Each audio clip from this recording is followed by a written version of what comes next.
Good evening. Demon Phil, Comics and More New Jersey here with another interview tonight. And tonight is going to be one that I've actually been looking forward to as well. I look forward to most all of mine anyway. We're not going to lie about that.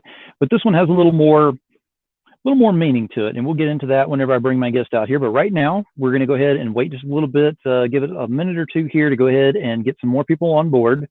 If you are on here, if you will go ahead and let me know that you can hear me, see me. Sorry about your luck, but you're going to have to see me a little bit on here. And then I will know that everything's okay with the audio and the video. And then as usual, if you will go ahead and share this out and let everyone else know so we can get more people in here, please, and let me know that you have shared that as well. Hope everyone is having a great evening, being safe out there. Hey, Doug, what's happening, buddy? Appreciate you being here. If you don't mind, please share this out. Let other people know that we're in here. We'll be getting started in just a minute or so. Much appreciated, Doug.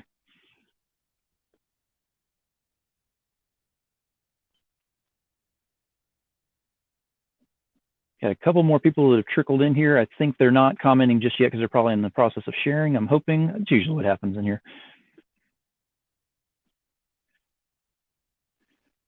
Hope you all have had a great day today and enjoyed whatever you're doing. There's a lot of things going on online. Actually, too many for me to keep up with completely, so I got to go back and kind of catch up on things before the end of the evening, which is always fun to do. But you know, idle hands and myself don't do very well together, so it's very good to have those things to take care of. So we got a few more people in here. Actually, I think I'm about ready to go ahead and get this thing started. All right. Demon Phil, Comics and More New Jersey. We are here tonight. I'm going to be able to interview Rob Andersin. If you don't know who he is, you haven't been paying that much attention. And I'm not going to say that in a negative way. He's put a lot of things out there in a very good way. So we're going to talk to him a little bit. We're definitely going to go over his book, his Kickstarter that he's got going, and then kind of delve into the mind a little bit. But I will warn you ahead of time, this is the demon right here, and I'm fixing to bring out the devil. So let's go ahead and do that right now. What is going on? What's going on, Rob? Welcome to the show. Well, thank you for having me. I'm about to actually share it out. I didn't realize it was on the Comics and More page. I'm like, where is it?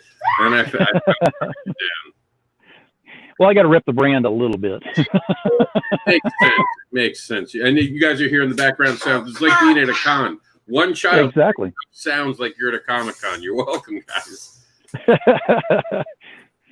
Robert is in here. Actually, Robert is my boss from work before all this happened. So he's in here watching, and he's been paying attention to a lot of things I've been doing. Robert, thank you for being here, and please share this out.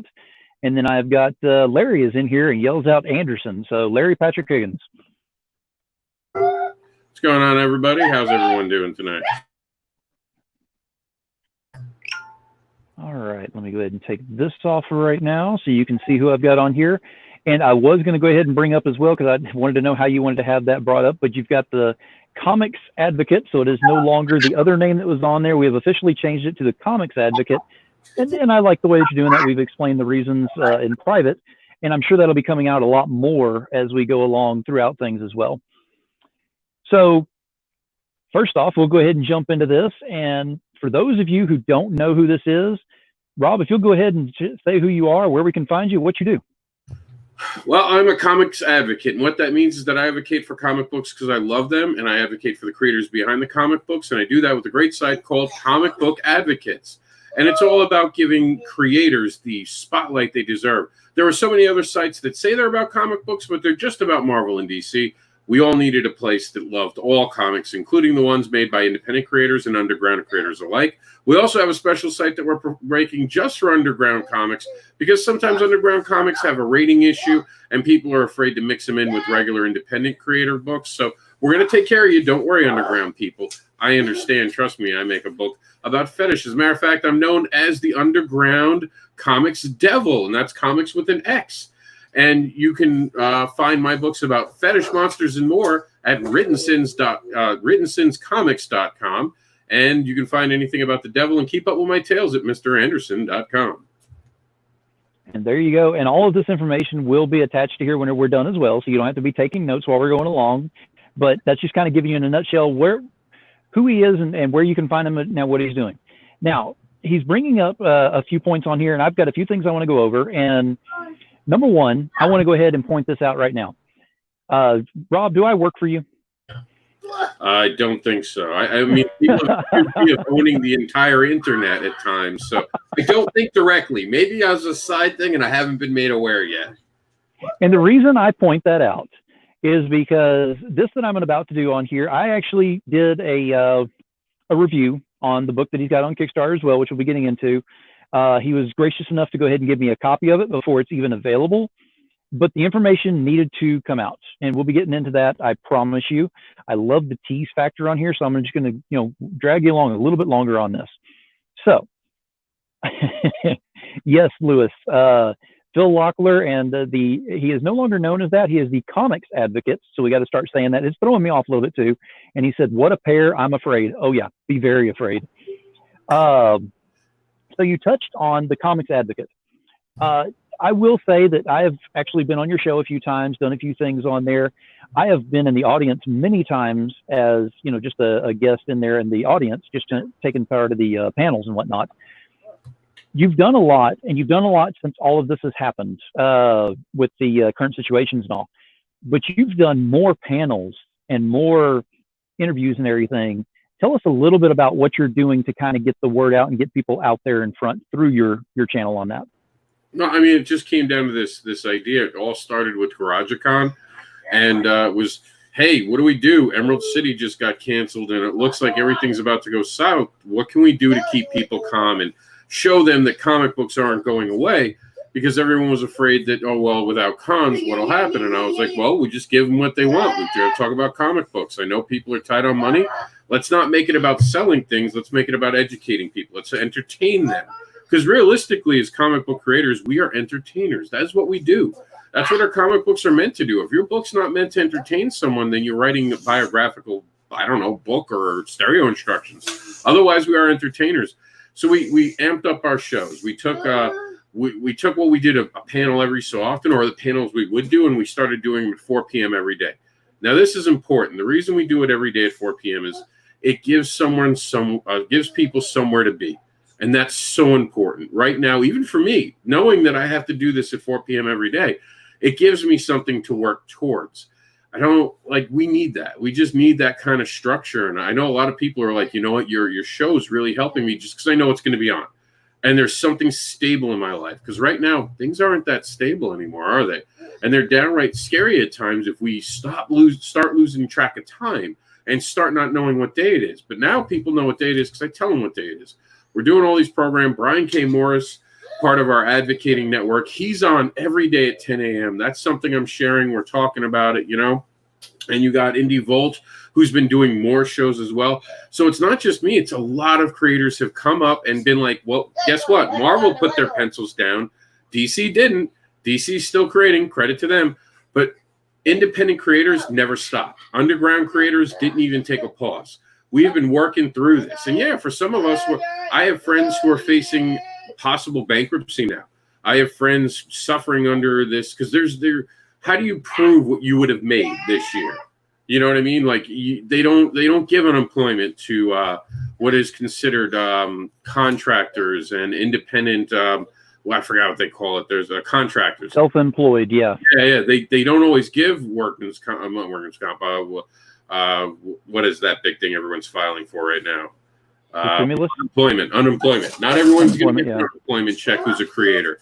So they need something to do right now, and they need something to be positive. And if we can entertain all of you, that might mean that you come back and support us later. And I've told everyone that's the ultimate goal, is keep them entertained. So when this is over, they remember you as the person who was sound-minded, calm, and you were there to support everyone and to help people understand that this is temporary and it will end.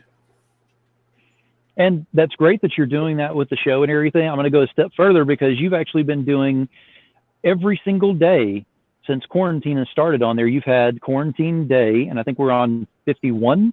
51. I try to keep up. But I think it's quarantine day 51, but he does it's like just a little blurb that he does on there, but it's usually only like 10 minutes or so. It's basically just giving hope is what I'd like to bring up on there, because you're kind of giving, this is the situation that's going on. but this is the hope that we get, to some form of normal later on. It may not be the exact same, but it's going to be something that's actually better than what we're doing in the current situation. So I do appreciate you doing that. And if you want to go ahead and just kind of step on that a little bit and bring that up. Absolutely. And I'm just about done sharing it to every place I could share it. So hopefully we get a good crowd. So basically the idea was this. I found out, and it turns out it's not right, by the way. So I do know that because some people have commented. But 2 years ago, I started this thing at Thanksgiving because I heard that suicide rates were exceptionally high during the holidays. They are higher than they should be, don't get me wrong. But the highest time of suicide is actually between February and March. So this year during February and March, I had re-begun what was just me checking in with everyone and every day. And I called it You're Not Alone. I didn't do it religiously. I tried to do it when I could remember, usually when I took my sister to work or I got back from the gym, because we used to be able to go to the thing called the gym. So I would go and on my way back, I'd just shout out to people, because having that voice there and being able to talk to people daily, it made people feel like, hey, there's someone there at the end of my day. No matter how bad my day is, there's someone there. And I did this during the holidays, from Thanksgiving all the way till Little Christmas, which I know because we celebrated in my family, because I'm Ukrainian. I'm actually first generation on my mom's side, so she's right off the boat. So they did old school calendar, so we actually celebrated Little Christmas. And so January 7th, I ended it. And I remember one of the most touching stories I ever had with someone, and I'm, of course, not going to mention who they are. And I'm not going to tell you the details of this, but they reached out to me and basically said, because of you, I didn't do something stupid. Mm-hmm. Because I had someone every day that I knew was just going to be there, just you being there and being someone saying that it'll pass, that you're not always going to be alone, that things will get better. Just keep going. And he's like, and it did keep going. And I can't tell you the rest of it because it might even give a little bit away about him, but I'm so happy to say he's doing a lot better right now. And he's actually getting to fulfill some of his dreams. And to know that I can inspire that with not one, but a few people who gave me those messages, let alone the people who aren't messaging me, but are inspired by it. Because I've seen people say, and like you said, no, you never said it to me until this, I think today, I really like that show. You've commented on it, but you've never said it. But I know it's reaching you because you remember to think about it and talk about it. So I know it's working. And that's the whole thing. I have anxiety. I get nervous, and talking to you guys makes me feel better because I know you're going to be there to listen to me. And even today, funny, on the ride back, you see the live up there? We can't see any numbers. Or I don't know. Do you see that on your end where it says? I see it. But I see it on the moderator thing. I can actually see on mine with the numbers. Yeah. And the StreamYard, no, I see like just live. It doesn't tell me how many people are watching. That's what my that video shows me. So I'm like, I think people are watching, and then people will be like, yeah, we're here, Rob. We're here. So sometimes I've literally stared into a camera without anyone commenting, and I'm like, I really don't know if I'm alone in this. And suddenly there'll be a clap. There'll be a smiley face. Or I love the new care emoji. I know some people have made jokes about it, but honestly, I love the new care emoji because it shows that you care about it. It's the right thing. Because how many times did someone say, well, today I got stabbed? And they rushed me to the emergency room, and it's horrible, but I'm going to be okay. I just wanted everyone to know. So now you have the choice of the like button, the laugh button, the angry button, or the cry button. And in that moment, you just want to give them a hug, or her a hug because they've had a bad day. That gives a virtual hug. And right now, it's the one thing we're not allowed to do. So I love it. I mean, we can tear down Facebook. Trust me, I got a long list we can go over right now of what's going wrong with Facebook. But that's one thing they did really well. Absolutely. I completely agree on that. And yes, it is. It's great that you're actually doing that and you do it on a regular basis because, like you said, it gives people something to look forward to. Now, I'm going to shift gears a little bit on this one because I've got a couple other questions I want to ask before we get directly into the whole reason we're here is for the Kickstarter. So everyone that's watching this, please pay attention, see what's going on with this because I'm leading up to a huge point on here, and it's actually a very real point that we're going to get to. So just bear with me on this, but I got some other questions we want to go through to get there. So you started out, I mean, you've been doing I believe it's the Barbara Unleashed, is it not? Is the name of the book? It is Barbara Unleashed. Okay, which I have not gotten a copy. I'm going to have to get with you on that one because I'm probably going to have to end up reviewing that. But just throw that in your ear for now. More than welcome. Between you and me, no one else. We'll just leave it out there. Okay, so you switched gears. I mean, you went from Barbara Unleashed to a children's book. Can you explain to us why that is? Why would you do that? Because I'm a writer and I write what I want to write, and I there's no other way to put that. I was sitting down one day, and I wrote the Barbara Unleashed at the time, and then I was like, okay, I'm waiting for the art to be done. I want to create something else. The second book I created was about monsters, but here's the twist. I made monsters human beings and gave them genetic disorders, and it was Hollywood who were the real monsters. So I even took the monsters and made them my own. And the next thing I did is I was like, well, I want to make a kids-friendly title. And this one show had literally messaged me and said, hey, you're local. We want you to be part of this. We're a little worried about your only books at the time. My only book I was really going to have was going to be the original Barbara Unleashed #1. And they were like, that's a lot. And it's one book. That's how we start as creators, one book. They're like, is it possible? And the event was like in the fall and we're in the spring. They're like, is there any way that you can do something a little more family friendly? And a lot of creators would kind of be like, oh, I don't know. How can I do that? Not me. I was like, you know what? I've always wanted to. Let's do this. So I went to Facebook I reached out and I said, I want to make a kid's book. I have no money for it. All my money is tied up in other things. Is there an artist out there that wants to work with me, make something great for kids, and have fun doing it? And I'll split we'll do a Kickstarter and we'll split the amount of books right down the center after we deliver on everything. So I wound up getting Dave Brown, who you can actually see on the back of the book right here, because this is the original release. It's a magazine size. Oh, nice. Yeah, it's a magazine size. Dave Brown jumps on and says, yeah, let's do it. I wrote up the script in about an hour. I got him the script in an hour. I got him the contract at the same time in an hour. And he read it, and he's like, yeah, let's do this. We were done in 13, 14 days. He banged it out. He got it all done in like 2 weeks. He was excited about it. And I go to Chuck, and I'm like, Chuck, I need this edited. He'd just done Monsters. And I was like, you know, how much is your page rate? Chuck told me what his page rate is. Like, cool. Sent him the money, and I was like, edit this. And I sent it to him. And at this point, I had already lettered it. And he was like, in the future, you really shouldn't letter something before, you know, someone actually edits it. I was like, and you can see, and this is the original release. The lettering isn't that hard. You know what I mean? Because it's a narrative piece, so someone's narrating the whole story. So it wasn't hard to re-letter. And I was like, yeah. Mm-hmm. But this book leads up into what we're going to talk about. It's the first appearance of CatDad and Supermom. It was a great book. It was supposed to go on to launch something called Kids of Cons, where all comic book creators were going to talk about their children. We were going to do a giant coloring book. And believe it or not, I had New York Comic Con on the hook to be the Comic Con that we were going to showcase in the book. That all fell apart, as things do happen. Sometimes it just happens. No matter what you do, things do fall apart. And that did fall apart. So I was left with this kid's book. I love the kid's book, Jax the Andersin. The funny thing about this is I had to actually go back and change the book around. First off, Andersin became bad because libraries were afraid of the name Andersin. And then at the bottom, if you notice, it says, what makes a superhero? So I don't know how many people know who are watching this, but believe it or not, you cannot say superhero anymore.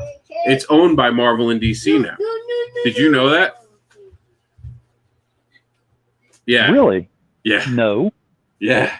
So you're not supposed to say superhero, and you should definitely not have it on your cover. So when I was redoing it, the thing I did is I made a new word, because I was like, I'm not going to take this laying down. So I made the word superhero. So now my thing is SUPEREDHERO. And I was like, haha, I win. I'm a writer. I made a brand new word. So that was my clever for that week. But that's how I wound up making it. And so far, I think people have enjoyed it immensely, because I've had some great feedback, even on the original one. Because in the original one, What Makes a Superhero, Jax finds out that his parents are his superheroes because they're the ones always taking care of him. So it was, and you know, it's a good message. It was written for a much younger crowd. Jax, at this point in the book, you can see he's a lot younger. He's a little kid, and I wrote it. This is back in believe it or not, this release was we kickstarted it all the way back in 2017 now, and you can see he was a lot smaller. It's not the big 5-year-old I have now. So yeah, when we did CatDad and Supermom, because this was 2017. We only did CatDad last year, so 2 years later, I finally took out the characters. And those were throwaway characters back in the day. I never intended anything. That was something I just created. Mm-hmm.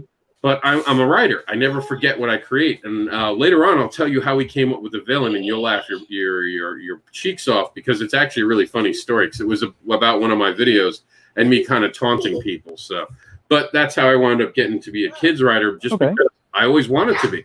Because comics have done so much for my life. I love comics. I wouldn't have learned to read, not even kidding, without comic books. And comic books gave me an escape that I needed growing up.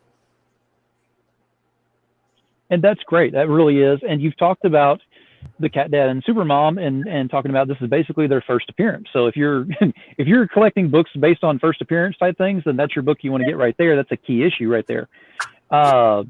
Right now, I have got the Kickstarter listed on the screen for everybody to see here.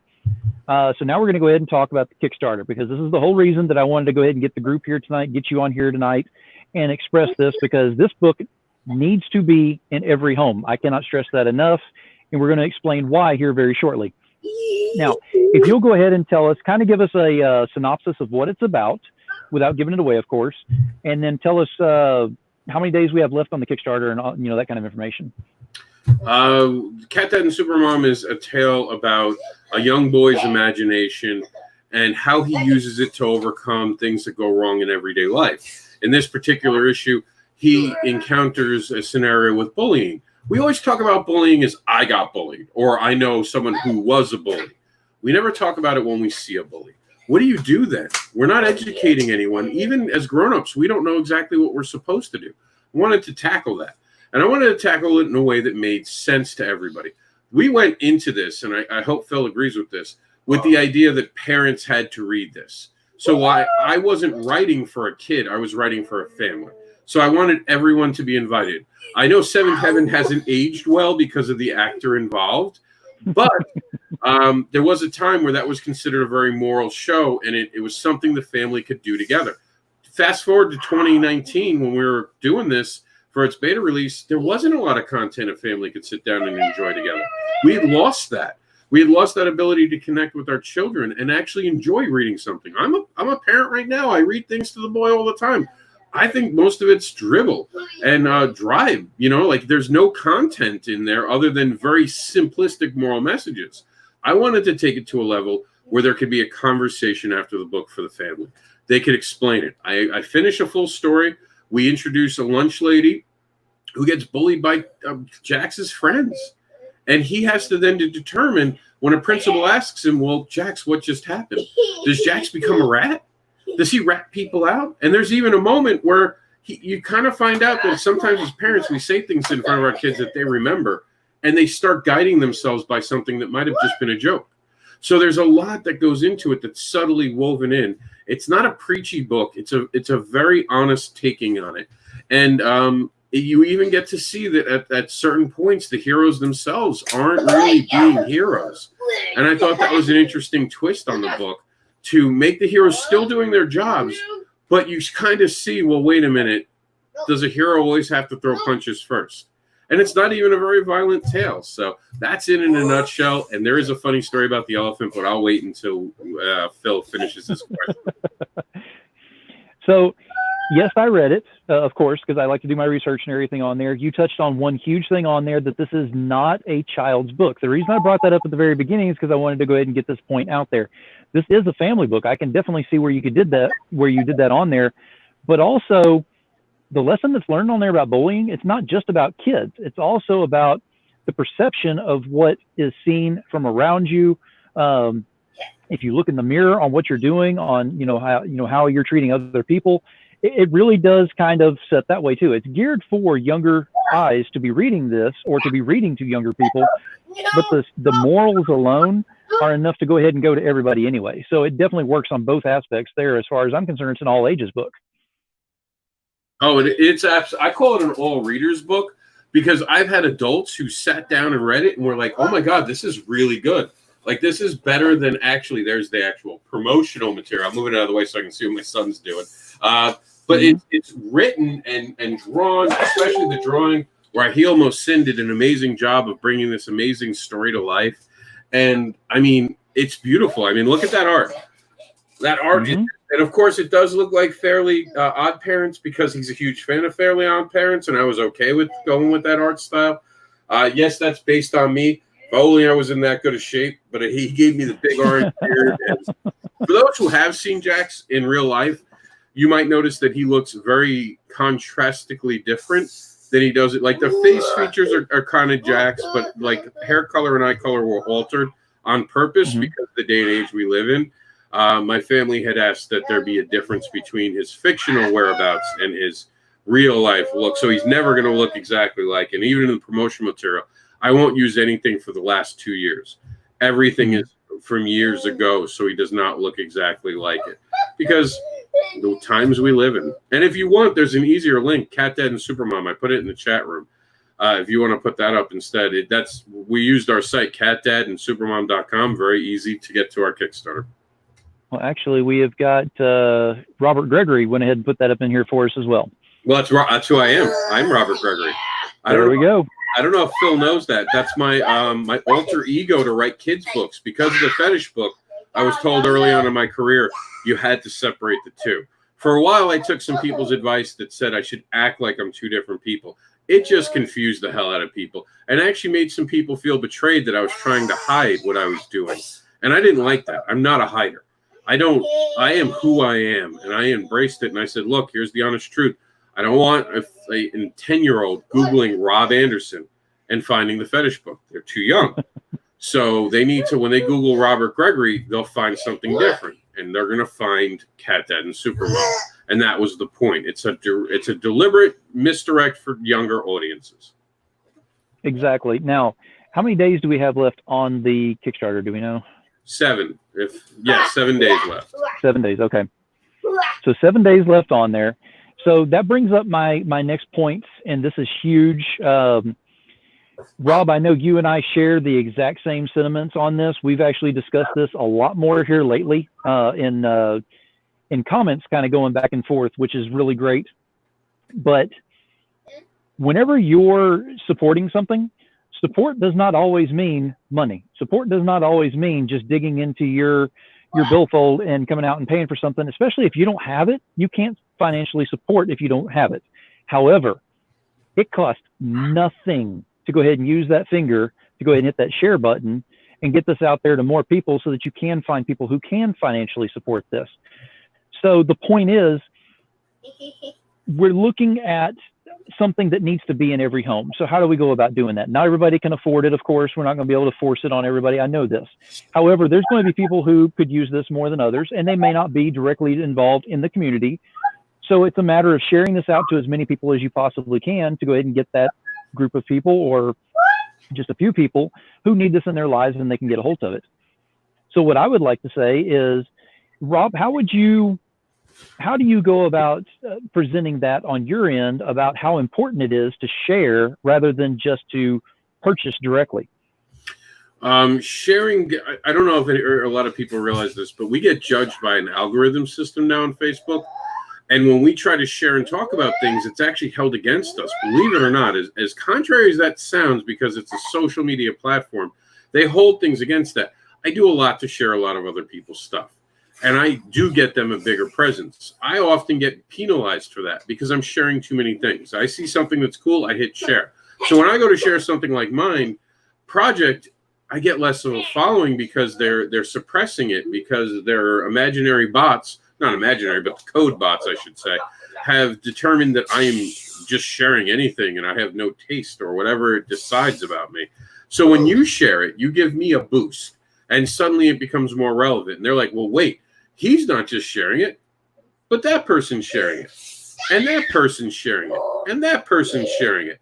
So suddenly they get taken more seriously. And that works for anything.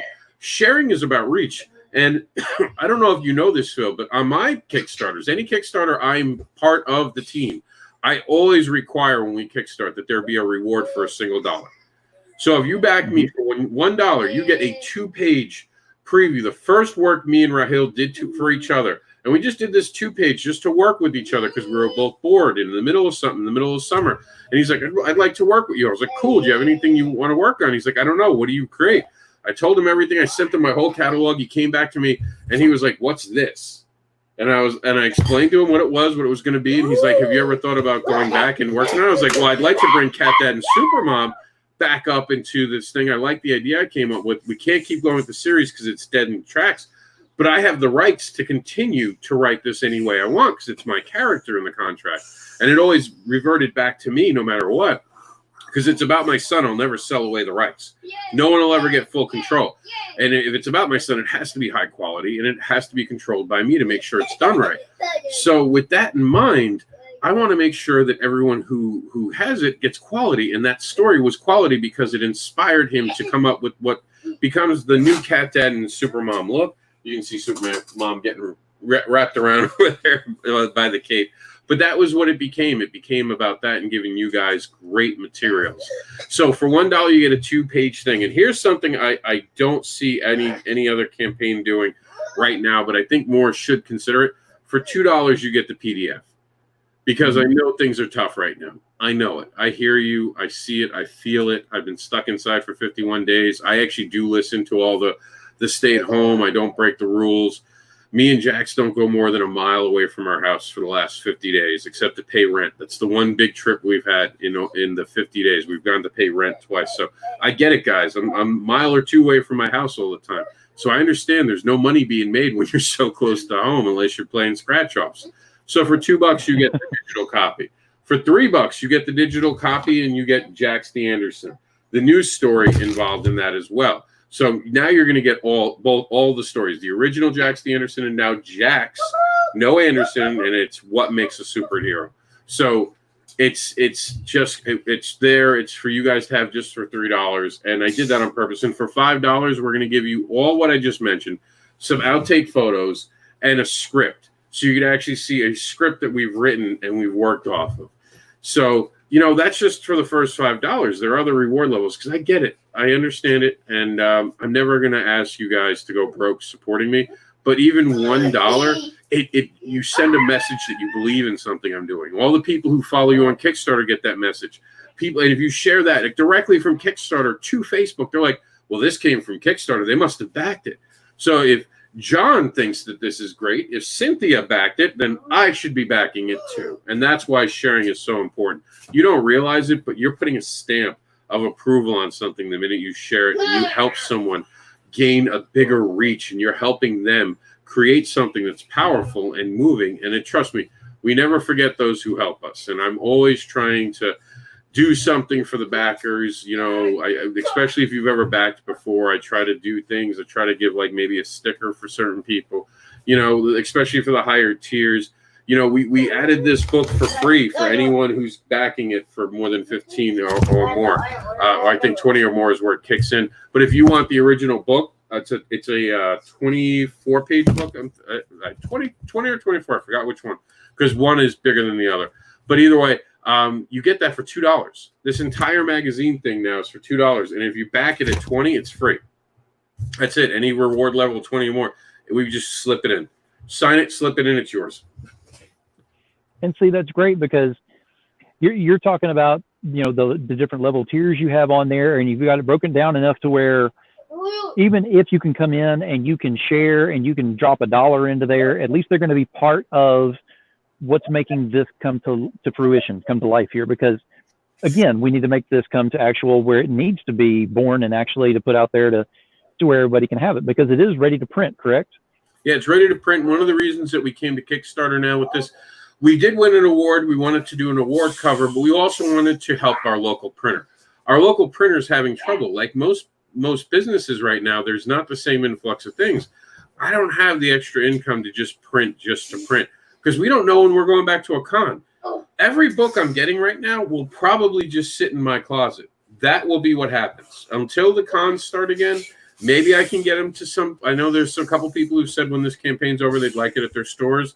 I've been blown away by that. But I'm not going to be able to move many of these books. This is to help a local business. And anything we make over that printing goal is going directly to issue number 2, which I'm proud to say already started production. The script is written.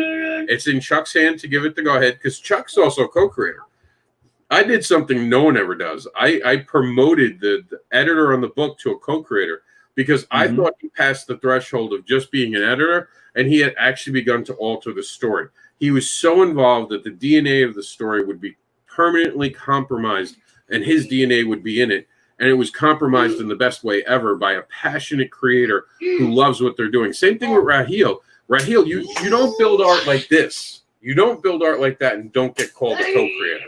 And he was really excited about working on this, and he's still excited about it, that he's not even charging me what he should charge me. He's that good of an artist, and he's like, I want to be part of this project. And he said it even now. He's like, I know times are tough. What can you afford? How can we make this work? And he understood. He talked to me, and he said, I get it. I see what's going on in America. It's like, but I want to do issue 2. I know you want to do issue number 2. Let's get this done. We came to the what can financially work. So every dollar you guys help me, we get closer. Because I would rather pay most of the book off with what we have left over to get issue number 2 done. So I don't have to come to issue number 2 and be like, hey, guys, I need you to pay for the whole book. I hate that. You know, I invest all the money in the art. So if you guys can get me some extra funds now, we get the books printed, we get it out to everyone. Those extra funds will go directly into it. Like, I'm not even paying myself back. This will go straight to the next book. And what I like about this book, too, is we've given it to libraries. The Jack's book already and CatDad and Supermom have been donated to libraries. I would like to take some of the copies and give it to the Gallisandro Children's Hospital, which is close by in Fort Myers to my house. And I would like to get some kids some books that they can read while they're in a hospital not feeling well. So we're also going to be taking some of the proceeds to actually donate books to kids who could really use them and to give them to people who need to hear about bullying. We might even be donating a few to the local schools. And yes, I'm open to going further out. The more we can make, the more it makes it able for us creators to give this stuff away. Because when we're looking at it, well, you know, if I print 10 books, I have to pay for all 10 books. If you guys help me with the printing thing when I'm done, whatever the books are left over, I can now take those books and go, well, why don't I give these 10 to these people and let them just have it, you know? And that's what I like to do. I like to get this out here because, like Phil said, this is an important message.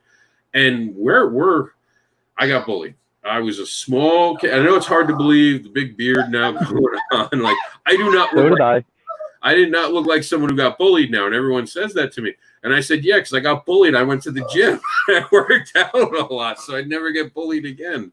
But no, Phil knows this about me. I don't like bullies, and I don't like people who step on other people's toes. I get very mad about that to this date because it's okay to disagree with me. It's another thing when you start trying to be rude or rude to anyone else is even worse. If you're being rude to someone in front of me, I'm one of those person who will step up and say some things because we all got to be better about each other. I had a golden rule taught to me, and I'll never forget it. Treat people how you want to be treated, not how you think you should be able to treat them. And if you do that, unless you're really like, you know, a troubled person who thinks they should not be loved, and if you do feel that way, you're wrong. Every person on this planet deserves to be loved. Even serial killers deserve to be loved just from behind glass in a sealed box. That's the safest way to do it, yes. Yeah, now, watch them. We're going to go full circle back to whenever I started, and I asked you, do I work for you? There's a reason that I asked that question at the very beginning, and you said no. So I'm going to go ahead and go into this now. There are a lot of people that ask, how do you choose who you actually have on as a guest? How do you choose who you go ahead and bring on here? What's going on with that? You know, is there something going on maybe that we don't know about? Some, you know, along those lines. I always choose based on certain elements that stick out to me. So I'm going to go ahead and let you know, because Rob hasn't even heard this part of it yet. We keep a lot of this unscripted on my show, and I like doing this because it needs to seem more natural and more from the heart on what we're talking about. It can't be anything that's ingenuine that I want on the show. It's just not an option. So that being said, there were two things that stood out to me about Rob that I had to have him on the show and talk about this. Number one, I was actually in the audience whenever he was doing one of his panels on one of his shows, and Jax had come in there and he was really starting to bang around on one of your banners behind you, and you made the same comment like you just did a little while ago. You're like, well, you know, it's just like we're at a regular con, you know, what can you do? It's the exact same thing. And you were you could tell that the parent in you was the priority at that point. It was like, I don't care what's going on in the panel right now. This is my son. I'm not going to tell him he has to go somewhere else and do whatever else and type thing. That, you know, that's the whole reason that you're here, is because of him. So that meant a lot to me. So that's one. The second one is, just recently, Rob had put a post out and he said, on the Advocate show, whenever you help out as many people as you can and everything, and you actually need help, how do you ask? And if you recall, I put a very long paragraph on there, but at the end of it, I said, you just did. So as far as I'm concerned, when you show that much passion, when you show that much energy, when you show that much that you're putting into your work, that's enough for me to get involved. So anyone that's watching this or will be watching this, if you don't see passion and excitement and, genuine, putting 210% into this, that's definitely what Rob is doing with this. So I just want to say thank you from my end for showing that, not only showing just to show, but showing. I mean, actually showing. And you show that on your show and other things that you do with that. So I definitely appreciate that from my end. And everyone else who is involved, if you have not been on there, you need to jump on there. So I just want to say that's what it is for me. I appreciate that. I really do. And it's funny because if you remember, you wrote that paragraph and you had said something like, let me help you advocate. And I thought you were asking me. And I was like, well, how can I help you? Like, I didn't even think about it. I was like, well, Phil, Uncle Rob will come help you. He'll get, you were like, no, idiot, I'm talking about you. Exactly. I'm going to help you. And I was like, how does that work? Like, it's so foreign to me. Like, why me? Isn't there someone better out there? But yeah, it's hard. It's hard. I'm sure Phil knows this growing up as a guy. We're a little older than the younger kids watching who don't understand a beeper. We were raised to be tough. You guys are talking about toxic masculinity and being able to wear nail polish. We got bullied for everything. We got bullied for haircuts. I had my ass kicked one time just because I had a bad haircut. I mean, it was that kind of, and we were told we would get home, complain, just why don't you hit him back? Because you said if I hit him back and they go to the hospital, we'll be homeless. Damn right we will be. Why are you hitting kids? Like, we grew up in that generation that made no sense. Defend yourself, but not if it's going to cost us money, because this was the time of lawsuits now. So it was crazy. I grew up not understanding that people will want to help you and even how to ask. As silly as that sounds, I'm so self-reliant most times that it's foreign. It's like, how do I say this without coming off needy? Because it's not that I need anyone. Like, if that's your last dollar, please keep it.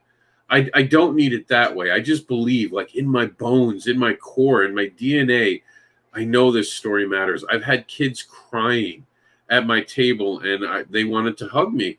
And, of course, I looked at the parent and made sure the parent was okay with it, because you don't want to make anyone feel uncomfortable. But there were this little amazing young woman crying because she saw that she wasn't alone and she had this connective tissue. And I'll tell you the funny story about the elephant now, and everyone will like this, because she really liked the elephant. She really liked the fact that the elephant can take the farts and make them like a Green Lantern ring and make the shapes. So she was really entertained, but she was more touched by the fact that there's a moment in the book that's very powerful that one of the heroes does. And it makes that elephant realize something. And that elephant all comes from doing a show like this. And a show like this where I taunt the audience sometimes, and I have I put on my underground devil persona and kind of pick things. So one day I was just on and I flippantly said, there's no such thing as writer's block. You're just lazy. You're too busy playing video games. You're too busy out there watching TV. Of course you got writer's block. It's not writer's block. It's writer's want, because you want to do something else. I was like, I could create anything, anytime, like real arrogant boasting, right? And of course, volume turned a little bit up because I was kind of taunting, and Chuck was on it, and we were kind of playing around, me and Chuck. It was one of the first times you could do two people on a video that I had realized. So Chuck's hanging out with me. He's a little box at this point. This is back when technology. So he's a box up here, and he's just shaking his head while I'm talking. And he's like, all right, so next person comes up. Oh, yeah, you can write any story. I was like, hell yeah, nothing scares me. They're like, make a story about an elephant. It's like, okay, cool. Elephant. There'll be a story about an elephant. So, like, the people in the chat room weren't happy. So one person steps up and goes, oh, it's so easy to make the elephant fart. I give you Elefart, a real character that won an award, all because someone said, I bet you can't. So that's probably the wrong message to teach kids, but it's the truth. I did it. I created a farting elephant, and you're all going to love it, because so far people are like, wow, that's amazing. And my favorite part of the book, did you catch it? The when Elefart makes the train, and the train spells words, and it proves that words can hurt you. Because I always hated that growing up. Like, well, words won't hurt you. And I'm like, haven't wars started over words? Like, even as a kid, I'm like, I just learned about a war today. And apparently there's something about Chinese whispers. Doesn't that mean it was words that caused it? Exactly. But now Exactly. I have changed it all. Yes, kids, words hurt. And it's true. And it really is, because we don't talk about abuse enough. Because if we think about it, even asking for help is hard. But like going back full circle to that show, You're Not Alone, a lot of people need help. Every night they go to bed and they're depressed. They're worried about how they're gonna succeed in life. Life ain't this life, especially now with social media. It's hard. Everyone's trying to act like they're okay. I can tell you, there's a lot of creators. I spend a lot of my day, and Phil knows this. I reach out to creators. I ask how they're doing. I hear what's going on. I check on them. I wish them happy birthdays, especially right now. You gotta take that extra step. This is a time where people are feeling it, and they need that compassion. They need that humanity more than ever. So if you can do that, go out and do that. Be someone's hero. It doesn't take a lot to be a hero. It just takes doing the right thing at the right moment and being genuine about it. And that's why, I do the You're Not Alone. It's why I do the comic book advocate thing, because I can make a difference, and so can all of you. The reason I don't like the indie advocate is because it was about one group. Comic book advocates about just comic books and the love of comic books. And the great thing is you can all be a comic book advocate. This isn't just something for me. This is something for us all. Go out there, and it doesn't have to be about CatDad Supermom.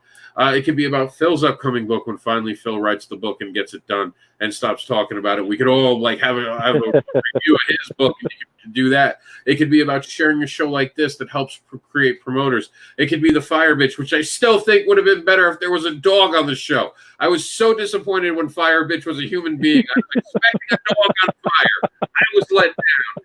But if you guys can do that, if you can find a way to turn that energy into something positive to inspire someone, because that's really all we're doing. That's what Phil's trying to do with these shows right now.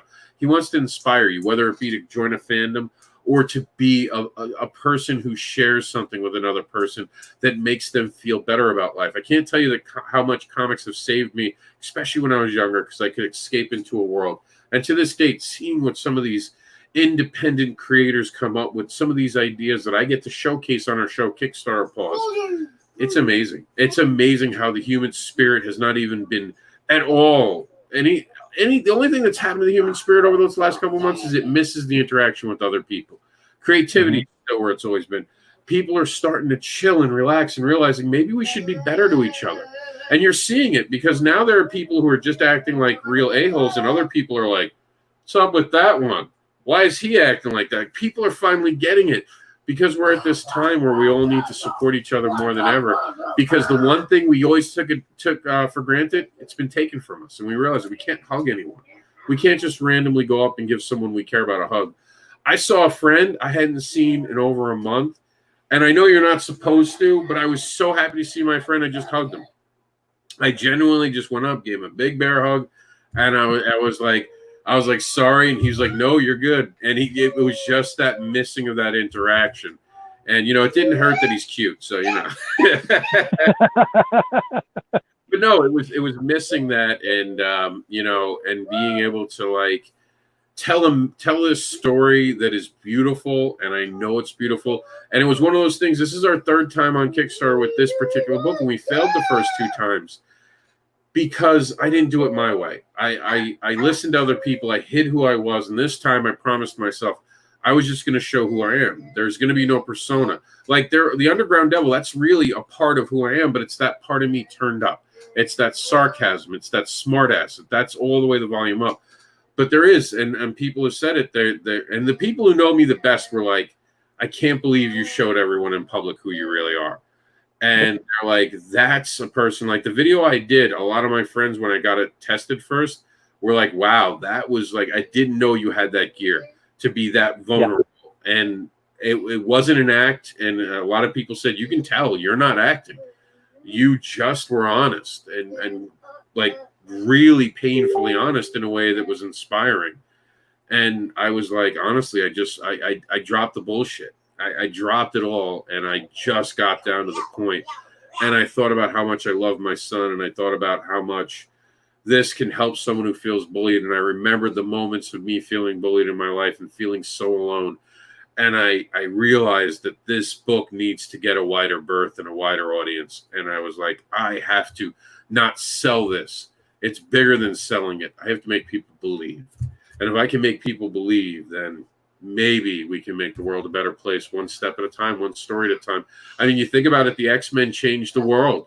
If we really go back to it, Stan Lee's X-Men. So there is that possibility. Will CatDad and Supermom change the world? It's a little lofty. It's a little heavy. I don't know if I get to say that, but I can tell you what it could do is it could make one child's world better. And I know it's already done that for a couple children. So if I can keep getting it out there and I can keep getting kids to read it, then you know what? I know I can make some kids' lives better and give them an escape and make them realize that there are adults that look like me, big and scary, that understand how it was to be bullied. And I survived, and I made it to this other end, and I'm here, and so can they. They can get to this side with me, and they can understand it. And oh, my God, I would love to inspire a child to become a comic book creator. That would be so awesome to hear 30 years from now. I read this comic book, CatDad and Supermom, and I knew that was the moment I wanted to be a comic book creator, the same way I talk about X-Men. So that's my rant. No, and that is great. And I just want to go ahead and touch on one of the things you said on there about the video, because for those of you that don't know, he also does a thing on there called Kickstarter Pause, which Kickstarter Pause is basically we get the Kickstarters, we scroll through, find a video on there, and we go ahead and on the panel, we would watch the video. If we get to a point where we just want to bring up constructive criticism, not critical, but constructive, but it just needs to get to a point where it's like, okay, look, I've got to stop the video because I need this in here. I need to be seeing this. I need to be seeing that. So the reason I'm bringing that up is because whenever Rob put his video on here and had it up there, of course, I watched it because, you know, I used to be on the panel, so why not go ahead and watch it? And I did. And I'm telling you right now, Rob, I did not pause. So that was an amazing video because you started off, it was hilarious because you started off with the same things that you absolutely hate in your Kickstarter Pause videos, the worst things that you cannot stand. And I was watching it thinking, there's no way he's going to go through this the whole way. And sure enough, you stopped and you said, and that's enough of that before we go into this. And you just went into real mode. And I'm talking about straight up, no barriers, no walls, no nothing. It was just you. And to be able to see that on there was amazing because, again, 210% of what you've got into here, you can tell it is definitely in there. So I want to commend you on that, and I did not pause. That's the biggest compliment. And you know what? That compliment's gone on a lot.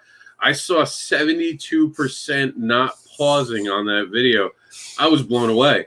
I was like, 72% of people who have hit this button have not paused it.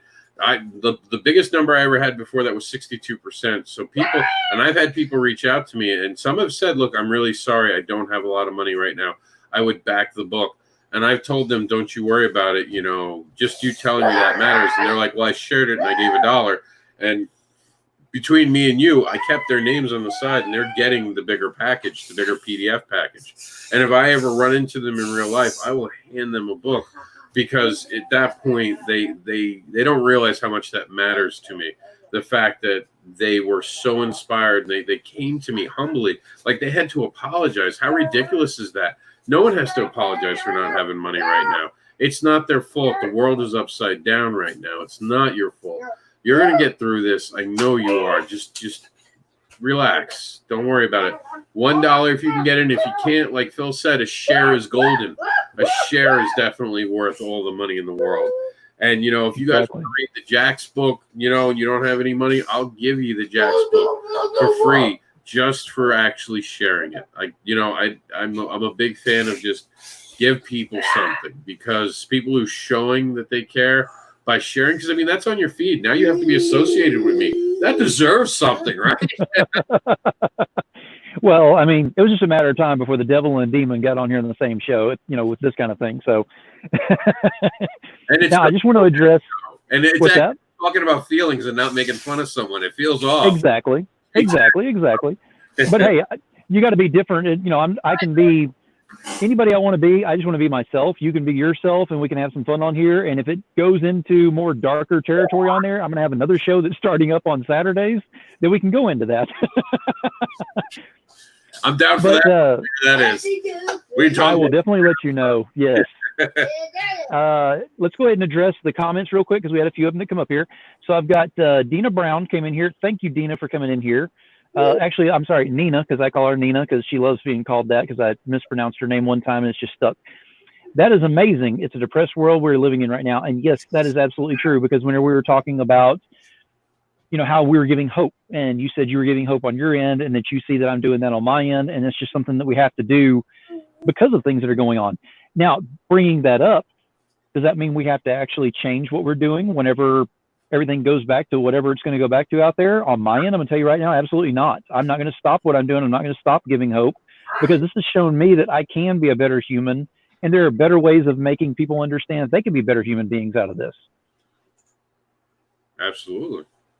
I might be on less. That's the difference. I might not be on every day. I'm about to have to get to a shorter schedule just because I'm about killing myself on this, but I have never enjoyed my job more than anything that I'm doing right now. So Russell Allen come in here and said, "What's up, guys? Saturday night pantsless." Rob is not aware of pantsless. That will be. I'm sorry. I feel awkward now. But they're Batman. That's cool, right? Rob is not aware of what pantsless is as of yet, Russell, and we have an unveiling, and I hate calling it that every time, but yeah, we have an unveiling that's going to be coming up. It is in the works, probably within the next month, so be keeping your eyes open for that. Greg Harms comes in here and said, "Hey all, Greg, thank you for being here. I appreciate you, buddy." So we've been talking to Rob for a little while now about his Kickstarter that's going on. I'm going to go ahead and put that back up on the screen so that we have that on here, which is CatDad and Supermom, which is a book about, in a nutshell, it's about bullying, but it has a lot stronger message than just bullying. So you really have to, whenever you see it, you'll know what I'm talking about. It is definitely worth it. If you can, get on there, support any way you can. If you can support just by a share, we are more than happy with that. If you can support with $1, we are happy with that. The $2, whatever tier you want to go with, there is nothing that anybody's going to say, that's all you could do. Nobody's going to go with that. That's not an option here. My neighbors are throwing. I don't know what you're doing, Greg, but I might want to be invited. Your neighbors have to get the privacy fence. You're playing right. You're really partying. Or is it your neighbors I got to hang out with? Just tell me, Greg. Just tell me.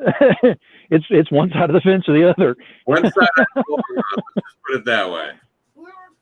And he said pantsless, so he's right along with it too.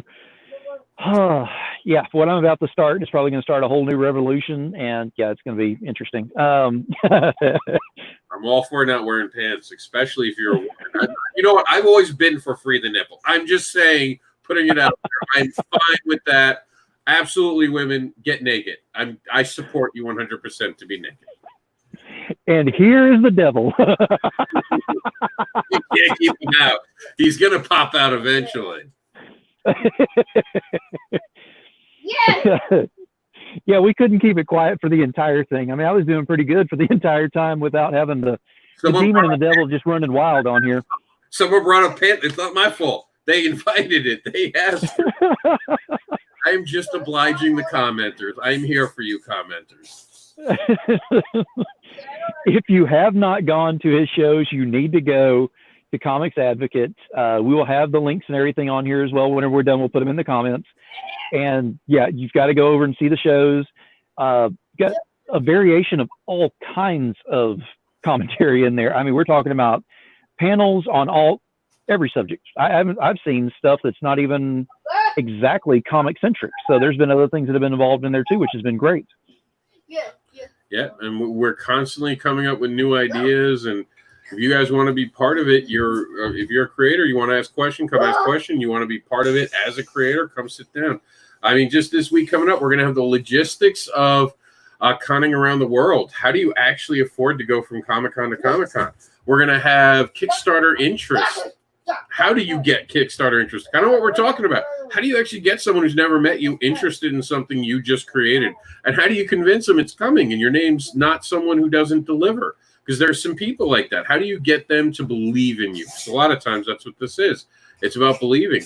We're going to be doing a panel that's going to be co-hosted by Meredith, who it's going to be noobs. Well, all questions newbie creators can ask us. No matter how dumb you think they are, trust me, I've asked it or thought about it. So there's no reason to feel ashamed, and we're going to give you some answers. And we're going to have Whatever Happened to Indie Advocates, where we explain why we changed our name from Indie Advocates and why I gave up the Indie Advocate moniker and I embrace the comic book advocate. That all sounds great, and especially the Kickstarter interest. I may be interested in that one, so we may have to talk on that one. You're more than welcome. I certainly appreciate it.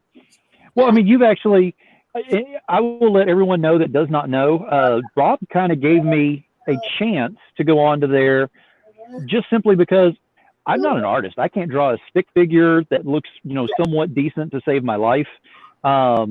Writing, he's gotten on to me once, and I know he'll continue to do so, because I did mention at one point that I would like to look to get back in my writing.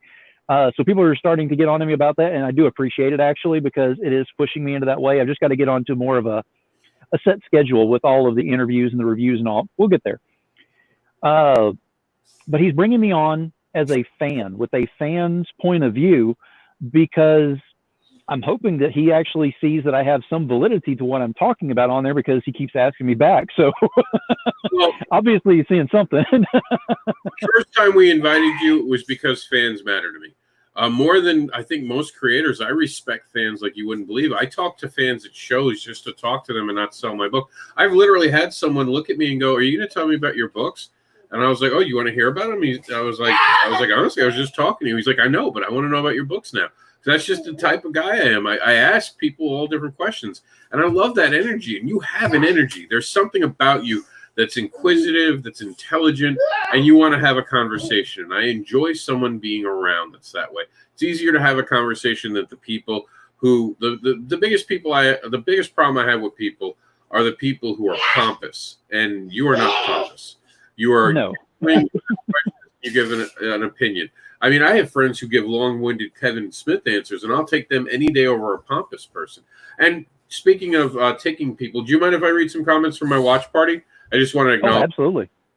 All right, Sarah had said, and these are all from Sarah, so it'll be easy. I'll just read them all together. But this is the entire thing, so there are a couple. She says, "Hi there. I love the fetish comics, and that's thanks to Andersin Rob." That's me. Brian K. Morris definitely keeps every day great, as well as all the on screen with Andersin Rob. There has been so much insight inside and entertainment. I count on these things. So there we go, Sarah counting on the daily program. The diversity in writing is spectacular. It shows a writer who isn't just stuck in a genre. That's impressive, and I believe that's due to the fact that I write whatever I want, whenever I want, as long as I'm motivated. If I've turned down projects because I've been like, nope, I just have no interest in that. If you tell me to write a story about, like zombies or like World of Warcraft, zombies maybe, but World of Warcraft, I'm going to be like, thanks, hard pass. I don't care about that stuff. That's just not me. But you tell me to write a book about a farting elephant, oh baby, I'm the only one. And then Sarah finishes with, topics with the panels are awesome.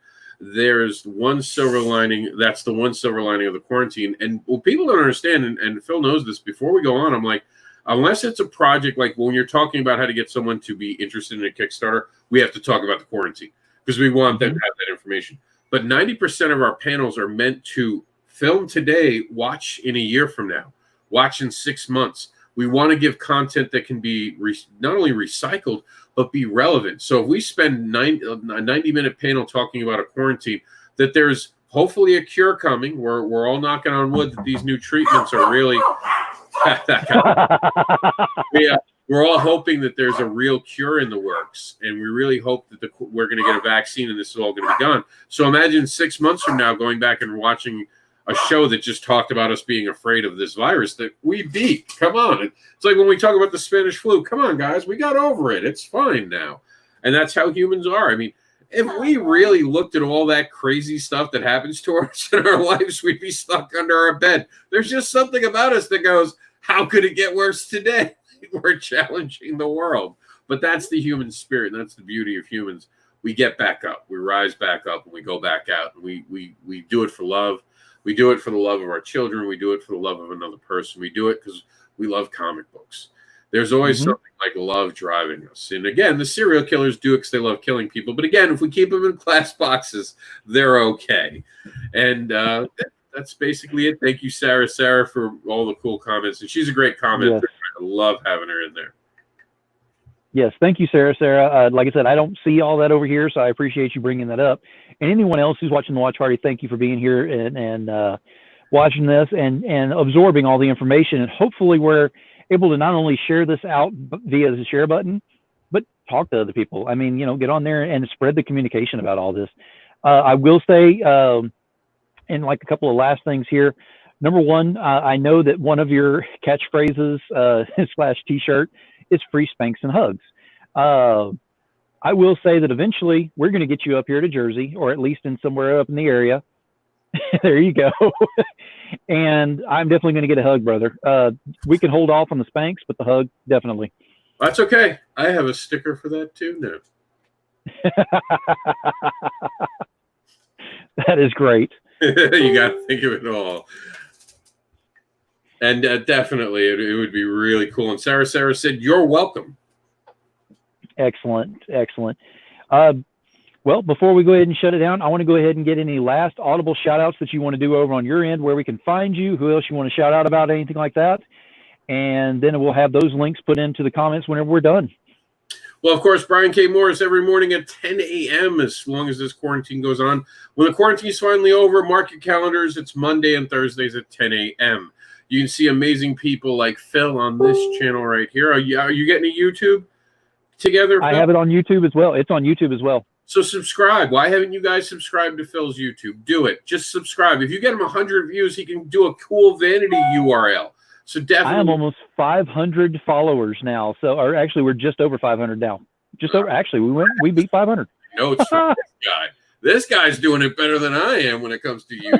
So apparently, I'm going to be asking him some questions as soon as this goes on. You can find my book, CatDad Supermom. All I ask is that you watch the video. If I can't win you over with that video, truthfully, I don't deserve it. I don't.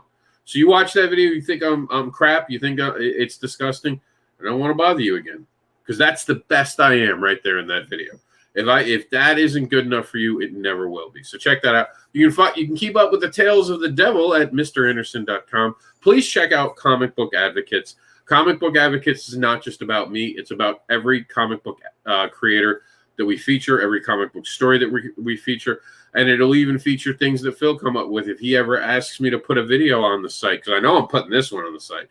Because it has, he had to sit through this with me. So at least I can do is try to pay it back by actually getting some more views.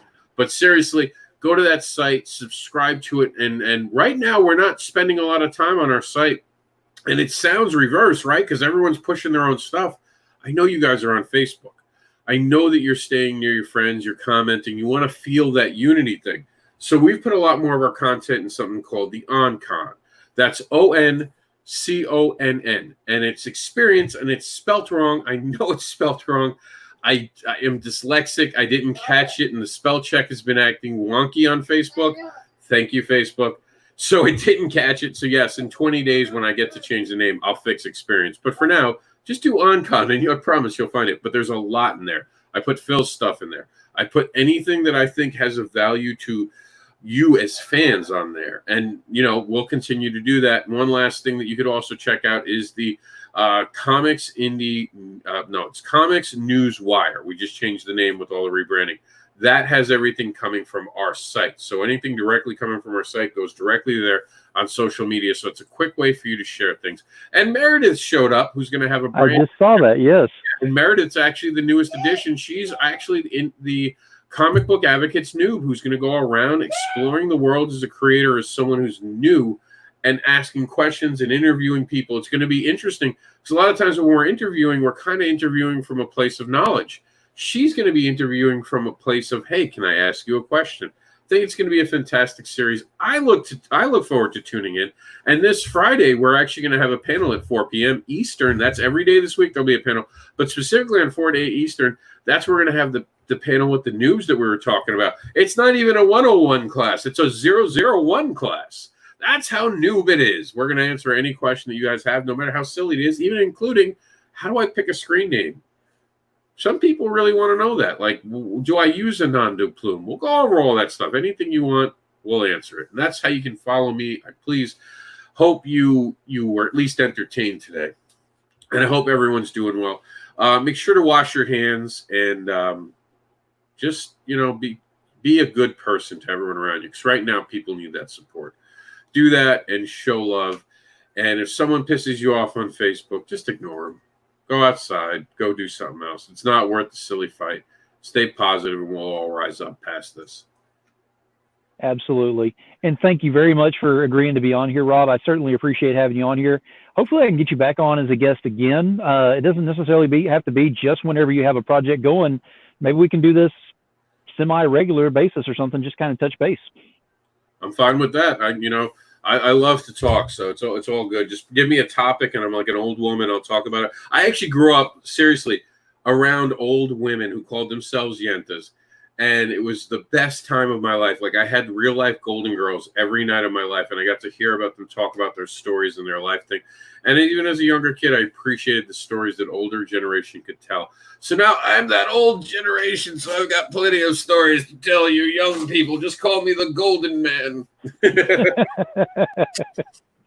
Well, thank you very much for being here, Rob, and we definitely look forward to the next time. And before you go, one last time, guys, get on this Kickstarter. I'm telling you right now, go check it out. Like you said, watch the video, make your own decisions from there, but watch that video because that's gonna go ahead and make your decision.